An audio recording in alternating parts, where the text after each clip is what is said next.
तो ये दो कंडीशन हमने यहाँ पर डिस्कस की। अब यहाँ पर अगर हम कह लेंगे ट्रांजिशनल इक्विलिब्रियम की बात करें, ट्रांजिशन, अब ये मैं पॉइंट जो मैंने वहाँ पर लिख के समझाई है उसको मैं लिख रहा हूँ यहाँ पर। अगर हम ट्रांजिशनल इक्विलिब्रियम की बात करते हैं तो हमारे पास क्या होगा कि बॉडी के पास, लीनियर बॉडी अगर उसकी जो है हमारे पास ट्रांजिशनल इक्विलिब्रियम के अंदर linear acceleration of body is equal to zero, मतलब उसकी एक्सेलरेशन जो होगी हमारे पास क्या होगी, जीरो होगी। हम ऐसे कह सकते हैं लीनियर एक्सेलरेशन ऑफ बॉडी, वो क्या होगी, is equal to zero. Linear acceleration of body क्या होनी चाहिए, जीरो होनी चाहिए, तो उसको हम क्या कहते हैं, हमारे पास ट्रांजिशनल इक्विलिब्रियम। अगर हमारे रोटेशनल इक्विलिब्रियम है तो वहां पर जो होगी रोटेशनल इक्विलिब्रियम। अगर हमारे पास रोटेशनल इक्विलिब्रियम के अंदर क्या होता है,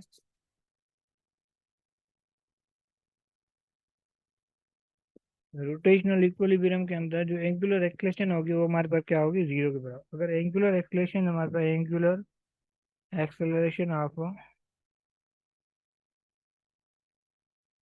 एंगुलर एक्सेलरेशन जीरो है तो मतलब हमारा अल्फा, अल्फा अगर जीरो है तो मतलब बॉडी की जो है ओमेगा जो होगी वो क्या होगी, कांस्टेंट होगी। अगर ओमेगा कांस्टेंट है इसका मतलब क्या है, बॉडी जो होगी वो हमारे पास रोटेशनल इक्विलिब्रियम के अंदर होगी। अगर हमारे पास क्या हो, बॉडी अगर कंप्लीट इक्विलिब्रियम में चाहिए तो बॉडी को दोनों कंडीशन हमें क्या करना पड़ेंगे, सेटिस्फाई करेंगे। बॉडी अगर हमारे पास कंप्लीट इक्विलिब्रियम के अंदर होनी चाहिए। कंप्लीट इक्विलिब्रियम को हम कैसे डिसाइड कर सकते हैं, हम ऐसे नहीं कि अगर बॉडी रेस्ट में, हम ये नहीं कह सकते कि ये बॉडी कंप्लीट इक्विलिब्रियम है, क्या पता उसके बाद रोटेशनल एक्सेलरेशन हो चाहे लीनियर एक्सेलरेशन ना हो। तो बॉडी को कंप्लीट इक्विलिब्रियम होने के लिए it must satisfy two condition, मतलब उसके अंदर हमारे पास एक्सेलरेशन भी जीरो होनी चाहिए और उसकी एंगुलर एक्सेलरेशन भी क्या होनी चाहिए, जीरो होनी चाहिए। तो इस कंडीशन के अंदर हमारे पास क्या होगा कि ये बॉडी जो कंप्लीट इक्विलिब्रियम के अंदर होगी। इसके बाद हमारे पास क्या है, हम बात करते हैं नेक्स्ट कंडीशन ऑफ इक्विलिब्रियम। हमारे पास दो कंडीशन है, एक होती है फर्स्ट कंडीशन ऑफ इक्विलिब्रियम। अभी हमने जो पढ़े ये टाइप्स ऑफ इक्विलिब्रियम थे। अब इसके बाद हम जो डिस्कस कर रहे हो क्या, हमारे पास condition of equilibrium, condition of equilibrium. तो कंडीशन ऑफ इक्विलिब्रियम के अंदर क्या है, फर्स्ट कंडीशन है, फर्स्ट कंडीशन ऑफ इक्विलिब्रियम कहा जाता है, दूसरा कहा जाता है सेकंड कंडीशन।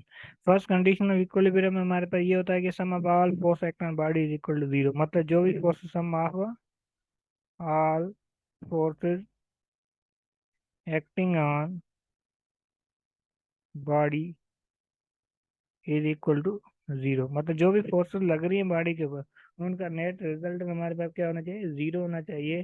तो इस कंडीशन को हम क्या कहते हैं, फर्स्ट कंडीशन ऑफ इक्विलिब्रियम कहते हैं, या इक्विलिब्रियम ऑफ द फोर्सेस। इस कंडीशन को हम इस दूसरा नाम ये भी दे सकते हैं कि ये क्या है, इक्विलिब्रियम ऑफ फोर्सेस का नाम भी दे सकते हैं। फर्स्ट कंडीशन में फोर्सेस का जिक्र है ना, तो इसको हम क्या कहते हैं बेटा, कि इसको हम कहते हैं कि हमारे पास जो है फर्स्ट कंडीशन हमारे पास sum of all force acting on body equal to zero. दूसरा हम इसको ये भी कह सकते हैं इक्विलिब्रियम ऑफ द फोर्सेस, जो बॉडी के पास फोर्सेस वो क्या है, जीरो है, इक्विलिब्रियम ऑफ फोर्सेस कहते हैं। जिसमें बॉडी जो हमारे पास क्या होगी, रेस्ट में होगी। तो मतलब इस कंडीशन को अगर लिखेंगे तो summation of forces equal to zero, मतलब जो भी फोर्सेस बॉडी के ऊपर लग रही है उनका नेट इफेक्ट क्या है, जीरो है। तो मतलब उसके बाद जो फोर्स अलॉन्ग एक्स एक्सिस भी जीरो होगी और sum of force along Y axis भी जीरो होगी। तो ये इनका नेट रिजल्ट हमारे पास क्या है, क्योंकि फोर्सेस को हम डिवाइड कर सकते हैं। जैसे अगर सपोज करें हमारे पास कोई बॉडी है, यहाँ पर हमने कोई बॉडी रखी, ठीक है, ये सरफेस के ऊपर पड़ी हुई, ठीक है। Now there are different forces act on that body, यहाँ से फोर्स लग रही है, यहाँ से फोर्स लग रही है, यहाँ से फोर्स लग रही है, यहाँ पर फोर्स लग रही है। ये क्या F1x है, ये क्या F2x है, ये क्या हमारे F1y है, ये F2y है। तो अब इन सब फोर्सेस का देखें, sum of force along X axis देखें, तो एक्स एक्सिस के अंदर कितनी F1x है, और दूसरी फोर्स जो प्लस कर रहे हैं F2x है। इसके दरमियान और इसके दरमियान जो है डायरेक्शन क्या है, ये इस साइड है वो उस साइड, मतलब दोनों के अपोजिट डायरेक्शन के अंदर है। अगर दोनों अपोजिट डायरेक्शन में होगी, दोनों हमारे पास क्या होगी, अपोजिट डायरेक्शन के अंदर होगी, तो हमारे पास क्या होगा कि जो बॉडी है F1x और F2x जो है इन दोनों को हम क्या करेंगे, ऐड करेंगे, क्योंकि अब इसका डायरेक्शन अपोजिट है तो इसके साथ हम क्या डालेंगे, माइनस। अगर ये भी हमारे पास 2 न्यूटन है और अगर ये भी हमारे पास 2 न्यूटन है तो अब के 2 न्यूटन प्लस इंटू माइनस करेंगे, -2, तो 2 × 2 0 हो जाएगा, ठीक है। तो इनका नेट रिजल्टेंट क्या है हमारे पास, 0। तो मतलब sum of force along X axis जो है वो हमारे पास क्या है, 0 के बराबर है। उसके बाद sum of force Y axis देखेंगे, sum of force Y axis equal to F1y plus F2y। अब इनका नेट रिजल्ट, बस जो टाइम थी बेटा अपने माइक को बंद कर दें। ज्वाइन केला आणि किसी हो जी बेटा। रिव्यू करेल गर्मी है यार। ईशान बंद करो माइक को अपने।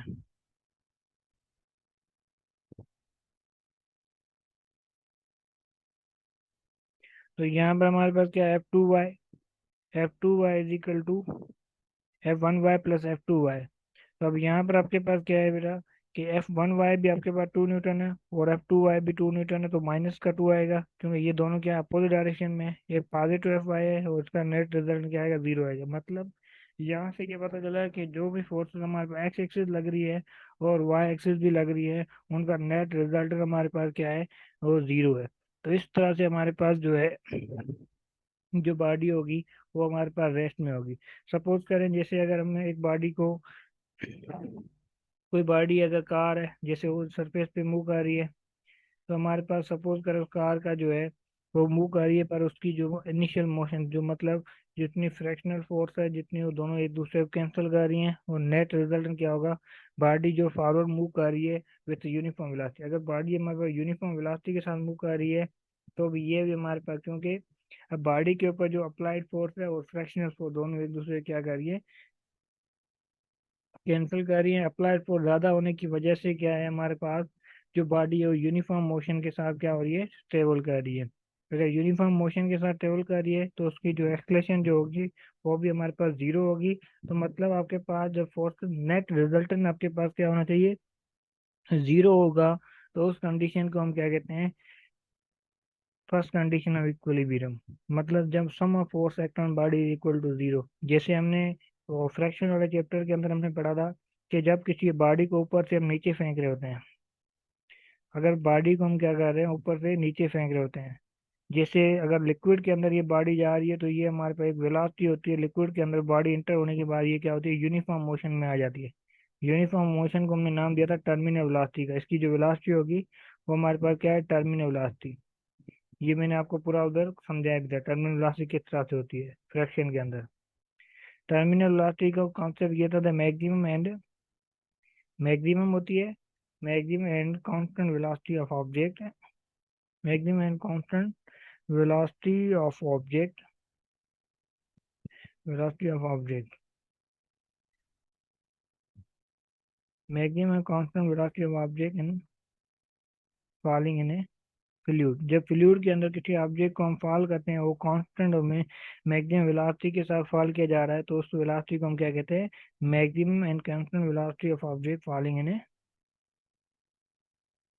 फॉलिंग थ्रू लिक्विड या फ्लूइड। तो उस कंडीशन के अंदर हमारे पास की वेलोसिटी होती है टर्मिनल वेलोसिटी। टर्मिनल वेलोसिटी क्या होती है, कांस्टेंट वेलोसिटी होती है। मतलब जो वेट ऑफ बॉडी और फ्रैक्शनल फोर्स एक दूसरे को इतना एडजस्ट कर लेते हैं कि बॉडी जो यूनिफॉर्म मोशन के साथ ट्रेवल करेगी। यूनिफॉर्म मोशन के साथ ट्रेवल कर, जैसे मोशन ऑफ पैराशूट है, पैराशूट की मोशन भी आपके पास यूनिफॉर्म वेलोसिटी के साथ ट्रेवल करती है। तो ये सारी कंडीशन जो हमारे पास क्या शो कर रही है कि बॉडी जो ऊपर से नीचे गिर रही है ये कॉन्स्टेंट वेलोसिटी के साथ गिर रही है। अगर कांस्टेंट वेलोसिटी के साथ गिर रही है तो हमारे पास का जो यूनिफॉर्म मोशन यहाँ कहलाती है। तो उसकी मतलब ये आपके पास क्या है, डायनामिक इक्विलिब्रियम के अंदर आता है। डायनामिक इक्विलिब्रियम मतलब sum of all force act on body 0। तो आपके पास जो बॉडी होगी वो नेट आपके पास यूनिफॉर्म मोशन के साथ ट्रेवल करेगी। तो ये हमारे पास क्या है, डायनामिक इक्विलिब्रियम। तो ये आता है फर्स्ट कंडीशन के अंदर। फर्स्ट कंडीशन के अंदर दोनों ही आ जाती हैं। एक तो हमारे पास बॉडी रेस्ट पे होनी चाहिए या फिर हमारे पास जो बॉडी यूनिफॉर्म मोशन के साथ ट्रेवल करनी चाहिए। तो ये हमारे पास फर्स्ट कंडीशन है। और सेकंड कंडीशन के अंदर हमारे पास क्या होता है, sum of torque act on body equal to zero. मतलब जो बॉडी के ऊपर टार्क लग रहा है वो आपके पास क्या होना चाहिए, जीरो के बराबर होना चाहिए। For suppose second condition of equilibrium की बात कर रहे हैं यहाँ पर। सेकंड कंडीशन के अंदर हमारे पास ये होता है कि sum of all sum of torque acting on body is equal to zero. जो भी टॉर्क हमारी बॉडी के ऊपर लग रहा है उनका नेट रिजल्टेंट क्या होना चाहिए, जीरो होना चाहिए। सपोज करें हमारे पास एक बार है, शीशा जो एग्जांपल होता है हमारे पास, ये हमारे पास बार है और यहाँ पर हम क्या करते हैं, फुलक्रम रखते हैं। और यहाँ पर हम क्या रखते हैं, वेट राउंड रखते हैं, यहाँ पर दूसरा वेट रखते हैं। अब ये बॉडी को इस तरह से रोटेट करना चाहेगा और ये बॉडी को इसका रोटेट करना चाहेगा। अब हमारे भी एक इसमें एंटी क्लॉकवाइज टार्क है, दूसरा हमारे पास क्या है, क्लॉकवाइज टार्क है। अब ये जो डाउनवर्ड है ये हमारे पास क्लॉकवाइज है और ये हमारे पास क्या एंटी क्लॉकवाइज है या काउंटर क्लॉकवाइज है। तो अब यहाँ पर देखो कि क्लॉकवाइज टार्क और एंटी क्लॉकवाइज टार्क दोनों एक दूसरे के बराबर होंगे, दोनों का वेट अगर यहाँ पर बराबर है, यहाँ पर जो बंदे बैठे हैं उनका वेट जो है, तो यहाँ पर क्या होगा कि सम ऑफ जो है टार्क, सम ऑफ टार्क जो है एक turn body equal to zero. मतलब जो भी टार्क बॉडी के ऊपर लग रहा है वो हमारे पास रिजल्टेंट क्या होना चाहिए, जीरो होना चाहिए। तो मतलब हमारे पास इसको हम कह सकते हैं टार्क जो है क्लॉकवाइज जो है, क्लॉकवाइज जो टार्क है वो बराबर है किसके, anti clockwise torque, anti clockwise. अगर दोनों बराबर है तो हम इसको उससे लेके जाएं तो हमारे पास क्या हो जाएगा, माइनस हो जाएगा, टार्क माइनस हो जाएगा क्योंकि यहाँ पॉजिटिव उस साइड नेगेटिव हो जाएगा। तो एंटी क्लॉकवाइज टार्क है तो ये माइनस होकर नेट रिजल्ट क्या मिलेगा, क्योंकि बराबर है दोनों टार्क, नेट रिजल्ट हमारे पास जीरो मिलेगा। जीरो मिल रहा है तो मतलब ये शो कर रहा है कि हमारे पास जो बॉडी क्या है हमारे पास इंस्टेड ऑफ रेस्ट में है। तो मतलब हमारे पास उसके बाद मतलब ये body does not possess any angular acceleration. मतलब जब टार्क बॉडी के ऊपर जीरो है ना तो हम कह सकते हैं body does not possess, does not possess, does not possess angular acceleration. माने बॉडी के पास जो है एंगुलर एक्सलेशन नहीं होगी। अगर बॉडी के पास एंगुलर एक्सलेशन नहीं है तो मतलब इसका मतलब हमारे पास ये है कि बॉडी जो है वो हमारे पास जो है यूनिफॉर्म एंगुलर वेलोसिटी के साथ ट्रेवल कर रही है, या उसका टार्क जो एक्ट कर रहा है वो हमारे पास क्या है, जीरो के बराबर है। अगर टार्क हमारे पास जीरो के बराबर है तो बॉडी हमारे पास क्या होगी, इक्वली बीरम के अंदर होगी। तो मतलब आपके पास एंगुलर एक्सलेशन क्या होनी चाहिए, अल्फा की वैल्यू क्या होनी चाहिए, जीरो होनी चाहिए। मतलब कांस्टेंट एंगुलर वेलोसिटी हो, कांस्टेंट एंगुलर वेलोसिटी होगी तो आपको ये शो करेगा रोटेशनल डायनामिक इक्विलिब्रियम। अगर सिर्फ हमारे पास कांस्टेंट वेलोसिटी होगी तो हमारे पास शो करेगा ट्रांजिशनल इक्विलिब्रियम। तो यहाँ तक बातें जो समझ में आई है, क्लियर है। अगर नहीं समझ में आई तो कोई क्वेश्चन कर सकता है अपने माइक ऑन करके। अगर आ गई है तो मैसेज करके बता दें कि हमें क्लियर हो गई है पॉइंट। जी बेटा।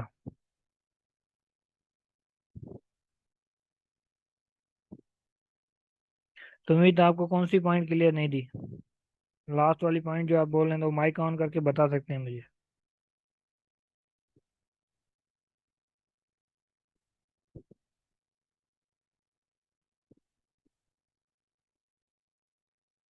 ठीक है। तो मोस्टली सबको ये पॉइंट्स क्लियर हो गई है। मतलब सम ऑफ टास्क इक्विलिब्रियम वाली सर, इक्विलिब्रियम तो हमने कहा कि जैसे कि मैंने कहा ना, तो आपके पास जो इक्विलिब्रियम में दो हिस्सों में डिवाइड किया गया है।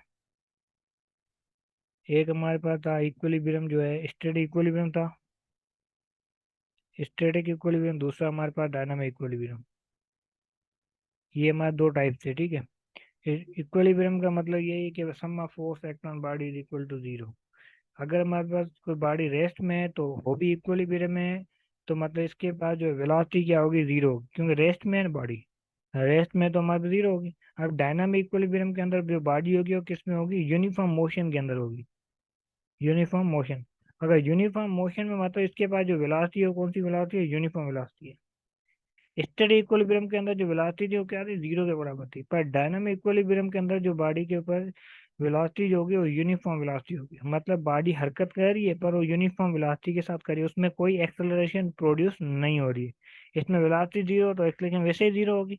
इसमें जो है वेलोसिटी यूनिफॉर्म है, क्योंकि वेलोसिटी में जब चेंज आएगी तभी एक्सेलरेशन प्रोड्यूस होगी ना।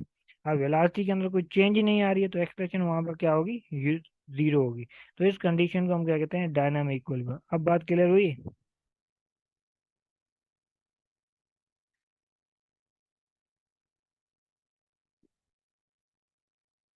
ठीक है।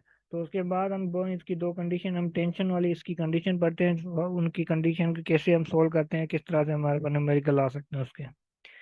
तो फॉर एग्जांपल हमारे पास क्या है, सपोज कर आपके बुक में एग्जांपल दिया हुआ है कि जैसे आपके पास एक रस्सी है, रस्सी में से कोई लोड हैंग करते हैं, तो लोड हैंग करने की वजह से हमारे पास रस्सी जो होती है वो हमारे पास इस तरह से नीचे हो जाती है। मतलब यहाँ पर हमने लोड रखा, लोड आपके बुक में बोला गया था हमारे पास इसका जो मास है 20 kg है, और 20 kg का वेट निकालें तो हमारे पास कितना होगा, 20 × 10। तो आपके पास 200 न्यूटन का वेट है, ठीक है। अब जब हमने ये डाउनलोड हुआ तो रस्सी के अंदर एक चीज हमारे पास छिक महसूस होगी, छिक को हम क्या कहते हैं, जैसे रस्सी डाउनलोड आएगी ना तो ये आपके पास उसके ऊपर एक फोर्स लगेगी जिसको हम कहते हैं टेंशन। अब हमें यहाँ पर क्या करना है, टेंशन फाइंड करना है। टेंशन है क्या, एक किस्म की फोर्स है। टेंशन क्या है, एक किस्म की फोर्स है।